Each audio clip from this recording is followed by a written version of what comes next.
Ok. Bonjour à toutes et à tous. Foxtrot 4 Hotel Whisky Novembre.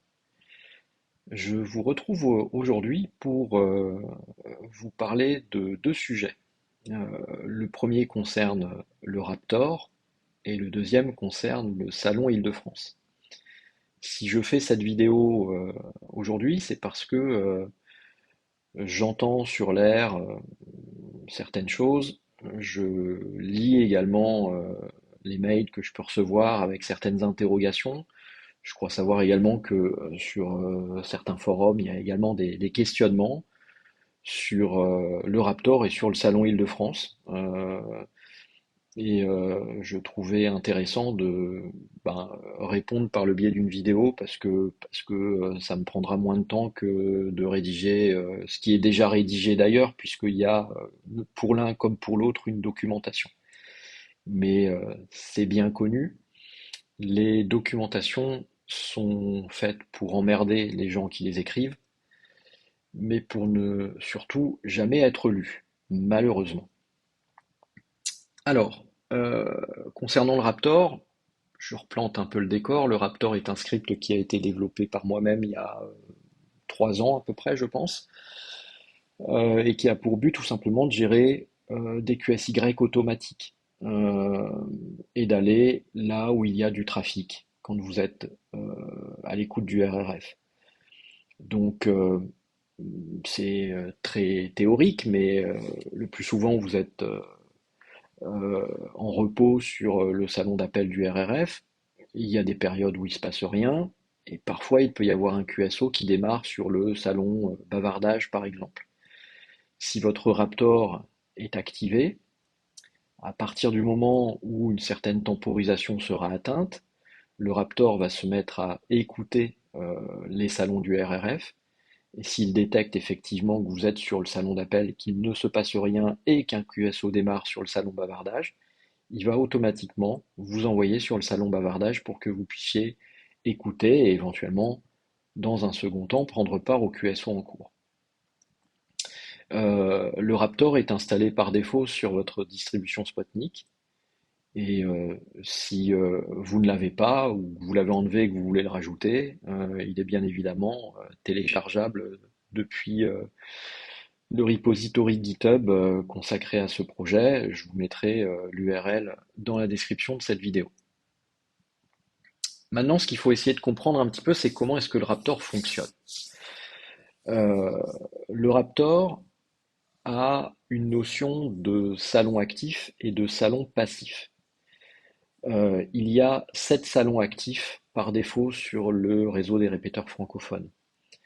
Euh, Ces salons sont les suivants: le salon d'appel RRF, le French Open Network. Oui, oui, le French Open Network est un des salons du réseau des répéteurs francophones. Le salon technique, le salon international, le salon bavardage, le salon local et le salon expérimental. Ces 7 salons, qui sont les salons standards du réseau des répéteurs francophones, sont des salons actifs. Ça veut dire quoi? Ça veut dire que ce sont des salons qui sont, euh, je vais utiliser un néologisme, excusez de ce terme, mais ce sont des salons qui sont trackerisés, c'est-à-dire qu'ils sont suivis par le tracker. Le tracker, vous le connaissez peut-être, sinon vous pouvez y accéder depuis le tableau de bord du RRF. C'est un script qui va analyser en détail tout ce qui se passe sur le réseau. Tout est accessible ensuite par une interface web et vous pouvez savoir du coup qui a causé sur tel salon, pendant combien de temps, à quelle heure, combien de déclenchements intempestifs, est-ce qu'il y a des blocages en cours, quelle a été la station la plus active de la journée, etc., etc. Ces mesures sont faites chaque jour. Elles sont archivées et elles permettent également d'avoir du coup des analyses très précises sur du long terme, notamment par le biais de l'analyzer qui vient du coup compiler toutes ces mesures faites par le tracker au quotidien. Donc ces 7 salons du RRF que j'ai cités précédemment sont trackerisés, ils sont suivis par le tracker. Il y a également donc une notion de salon passif. Alors l'exemple type de salon passif, c'est le salon Perroquet. Le salon Perroquet, c'est ce salon auquel vous accédez quand vous utilisez la commande DTMF 95 pour vérifier votre modulation et affiner vos réglages, ce que certains devraient d'ailleurs faire de temps en temps. Euh, le Perroquet est un salon passif, c'est-à-dire que il n'est pas trackerisé. Il y a d'autres salons comme ça qui sont passifs, Ecolink qui est passif, le salon numérique également qui est utilisé sur les distributions 4, qui vous savez vous permettent éventuellement de commencer un petit peu à trafiquer en C4 FM, en DMR, etc., est un salon passif. Le salon admin également, sur lequel les administrateurs du RRF se retrouvent de temps en temps, est un salon passif. Ils ne sont pas trackerisés. Ce qu'il faut savoir également, c'est que vous pouvez éventuellement faire passer un salon actif dans la liste des salons passifs. Dans quel but? Eh bien, je vais vous donner un cas pratique. Personnellement, je n'écoute pas le French Open Network. Donc, je l'ai sorti des salons actifs. Je l'ai mis dans la liste des salons passifs. Ça veut dire que si ça cause un jour sur le French Open Network, le Raptor ne me déplacera pas automatiquement dessus. Mais par contre, si moi, je veux y aller ponctuellement pour un besoin vraiment ponctuel, je peux faire la commande DTMF 97, aller sur le French Open Network et tout se passera bien. Maintenant, ce qu'il faut comprendre, c'est que si, suite à des customisations, des paramétrages que vous allez ajouter, typiquement l'ajout d'un salon régional par exemple, vous avez un Raptor qui est activé et que vous avez ajouté un salon qui ne fait ni partie de la liste des salons actifs, ni partie de la liste des salons passifs, et que votre Raptor, encore une fois, fonctionne, qu'il est donc activé, eh bien, si vous allez sur ce salon que vous avez rajouté, que du coup le Raptor ne connaît pas, il va vous rediriger vers ce qu'on appelle la room de base. La room de base, c'est le salon de repos, par défaut, le salon d'appel du RRF. Bon, ça explique pourquoi, pour répondre à une question, si vous installez par exemple un nouveau fichier restart, en l'occurrence celui qui vous permet d'aller sur le salon Île-de-France, dont je parlerai un peu plus tard, et que vous avez un Raptor standard classique qui n'a pas été modifié et qui tourne, le salon Île-de-France n'est pas connu de ce Raptor comme étant un salon actif ou comme étant un salon passif. Donc, comme c'est ni un salon actif ni un salon passif, votre Raptor, si vous allez sur le salon Île-de-France, va vous rediriger vers le salon d'appel RRF. Euh, J'en profite également du coup pour préciser que en gros les modifications que vous pouvez être amené à faire du coup quand vous voulez affiner les paramétrages d'un Raptor, c'est sur ces lignes que je viens de surligner. Je vais vous réexpliquer un petit peu ces différentes variables et leur rôle et leur sens. Scan sleep, qui est initialisé à 60, ce sont des secondes. Ça veut dire qu'en l'absence de trafic, votre Raptor va commencer à scanner les autres salons à partir de 60 secondes.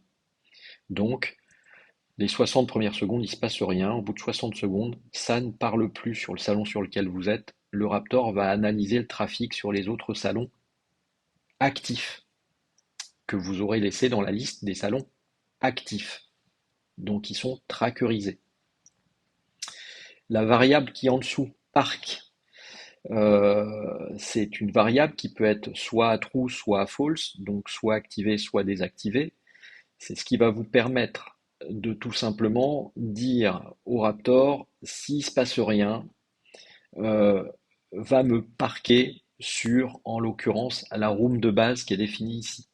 Donc là, en l'occurrence, comme c'est à true, euh, ça va me permettre d'aller me parquer sur le RRF s'il ne se passe rien. Et au bout de combien de temps? Bah, c'est le Parker Sleep qui le fait, c'est des secondes aussi, en l'occurrence au bout de 5 minutes. Donc, on résume, S'il se passe rien au bout de 60 secondes, je commence à scanner les autres salons pour voir s'il y a des QSO. J'ai également activé le parking qui se déclenchera au bout de 5 minutes. Et au bout de 5 minutes, quel que soit l'endroit où je me trouve, je vais me retrouver parqué sur le salon d'appel RRF qui est défini ici. Euh, les salons actifs donc sont définis là et les salons passifs ici. Encore une fois, vous pouvez faire passer des salons actifs vers les passifs si vous ne voulez pas les surveiller, mais ne cherchez pas à faire passer des salons passifs de cette liste vers les salons actifs. Ça n'a aucun sens, ils ne sont pas trackerisés. Je précise également d'autres petites choses. Non, le Raptor ne déplace pas votre point d'accès sur un salon en l'absence de QSO. En l'occurrence, le Raptor est développé de façon à ne pas prendre en compte les déclenchements intempestifs. Si le Raptor vous déplace d'un salon à un autre, c'est d'abord parce qu'il est dans votre room des salons actifs, que votre Raptor bien sûr est également en fonctionnement et qu'il a été activé, et que sur le salon vers lequel il vous a redirigé, il y a eu un passage en émission qui a au moins duré 3 secondes. C'est-à-dire un passage en émission qui n'a pas été considéré comme un intempestif. Si le Raptor se déclenchait sur les intempestifs, vous entendriez toute la journée votre point d'accès vous préciser qu'il a fait QSY sur le salon X ou Y. Donc il y a une temporisation qui est faite. On a QSY à partir du moment où il y a au moins 3 secondes d'émission sur le salon vers lequel le Raptor vous redirige. Je précise enfin, toujours à propos du Raptor, que le Raptor dispose également d'une fonctionnalité de scan qui est activable par la commande DTMF 201, sachant que 200 permet d'activer ou désactiver le Raptor. 201, c'est le scanner. Le scanner n'a pas besoin d'avoir un Raptor qui fonctionne. Il peut être utilisé juste ponctuellement comme ça avec un Raptor qui pour autant est désactivé.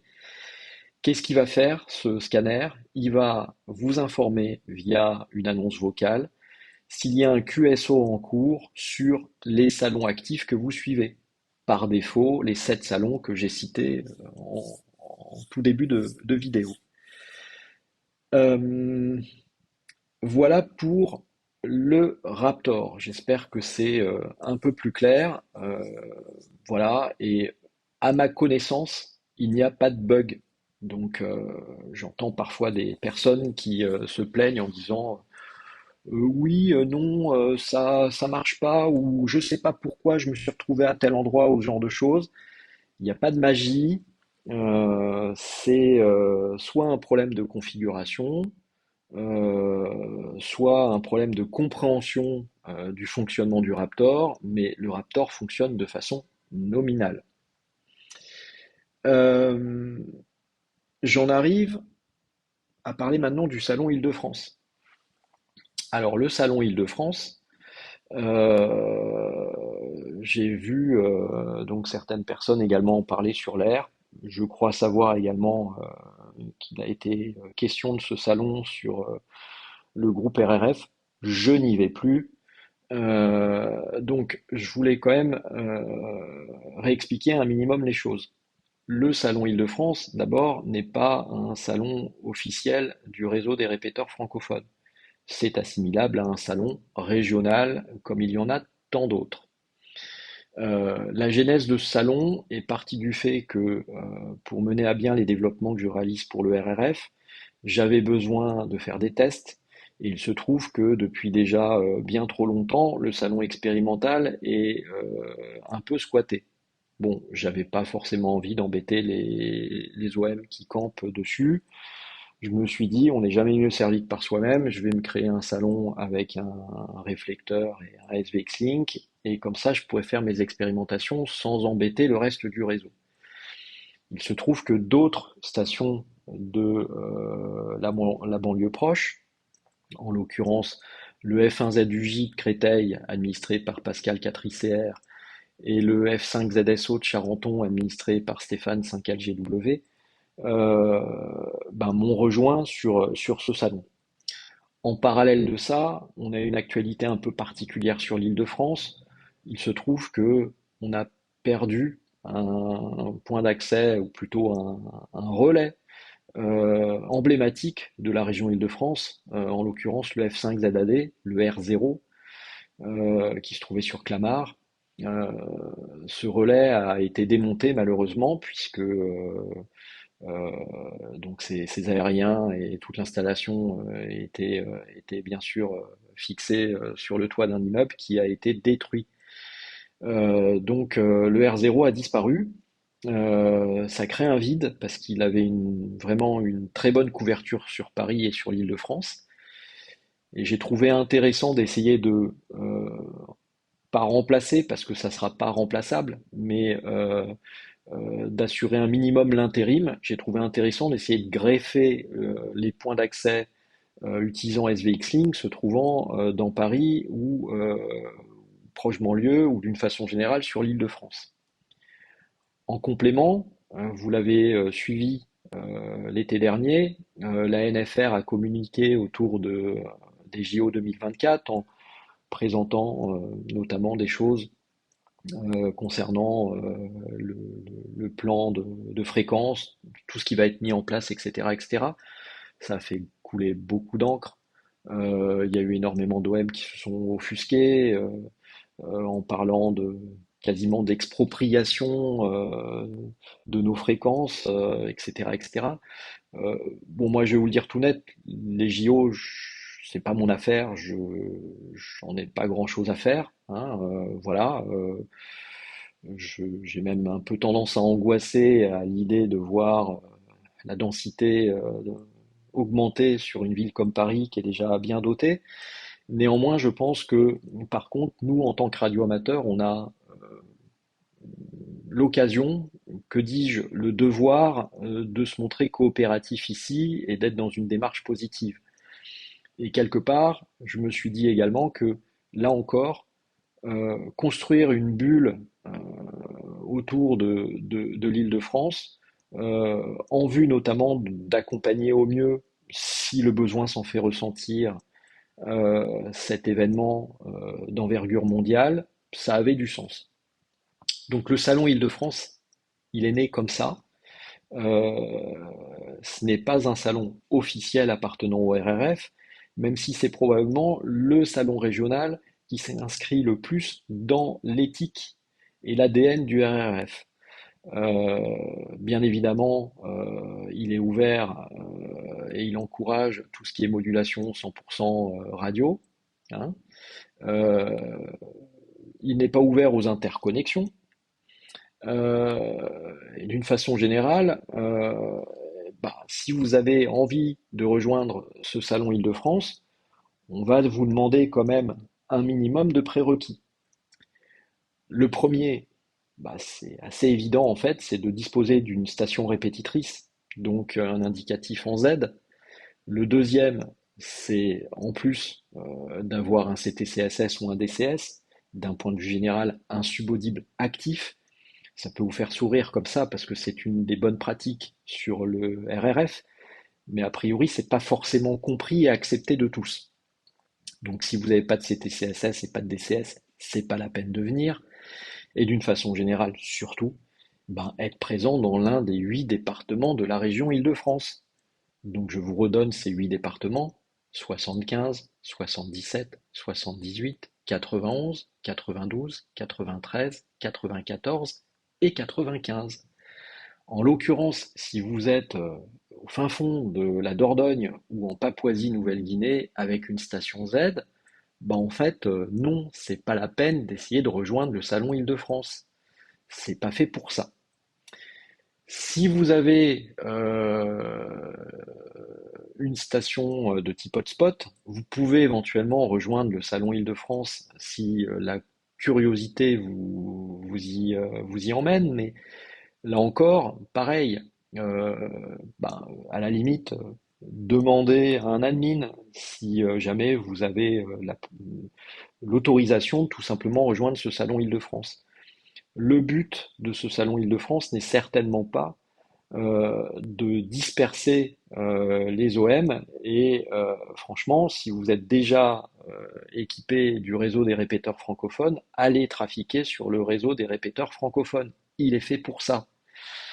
Euh, Dernière remarque sur ce point-là, si vous êtes size-up d'un point d'accès de type station répétitrice qui ne fait pas partie des 8 départements, mais que vous avez une couverture qui porte très fortement sur l'Île-de-France, bien évidemment, vous pouvez nous contacter aussi. On fera des cas particuliers si ça a du sens. J'ai déjà des idées de points d'accès qui pourraient éventuellement, en toute légitimité, euh, rejoindre le salon Île-de-France sans être pour autant dans les 8 départements. Mais on fera une étude au cas par cas. Voilà. Euh, D'une façon générale, là encore, vous avez toute la documentation, comme pour le Raptor, hein. Le Raptor, la documentation, vous la trouverez dans le fichier README. Il y a vraiment tout qui est expliqué dedans. Sur le Salon Île-de-France, c'est la même chose. Prenez le temps de lire tout ça. Vous verrez également que ce Salon Île-de-France a la particularité d'avoir son propre tracker, d'avoir son propre analyzer, d'avoir sa propre sentinelle et son propre bloc IP. C'est vraiment un salon qui est, encore une fois, totalement inscrit dans la même logique, la même philosophie que celle des salons du RRF. Et surtout, ben, vous verrez, vous trouverez toutes les informations pour rejoindre ce salon si vous le souhaitez. Alors, il y a deux approches possibles.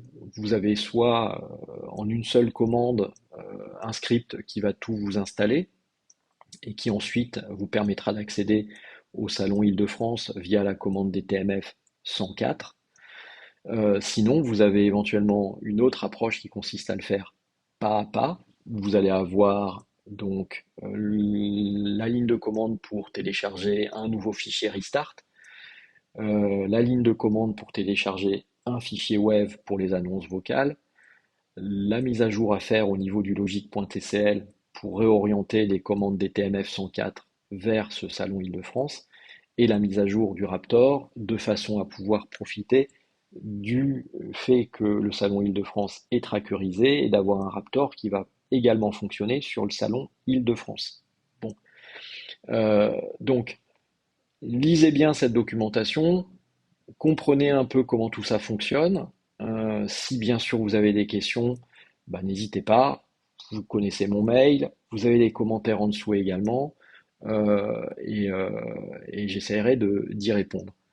Je précise pour terminer, non, le script d'installation automatique ne crée pas de service comme j'ai pu l'entendre, n'est pas un script, je cite, véroleux. C'est un script shell totalement standard qui ne fait qu'en un seul script ce que vous auriez à faire sinon pas à pas au travers de plusieurs commandes. Et je le précise enfin, le fichier restart du salon Île-de-France dispose également d'un timer salon qui fait que si vous n'utilisez pas le Raptor, de toute façon, votre point d'accès en l'absence d'activité retournera par défaut sur le salon d'appel du réseau des répéteurs francophones. Voilà.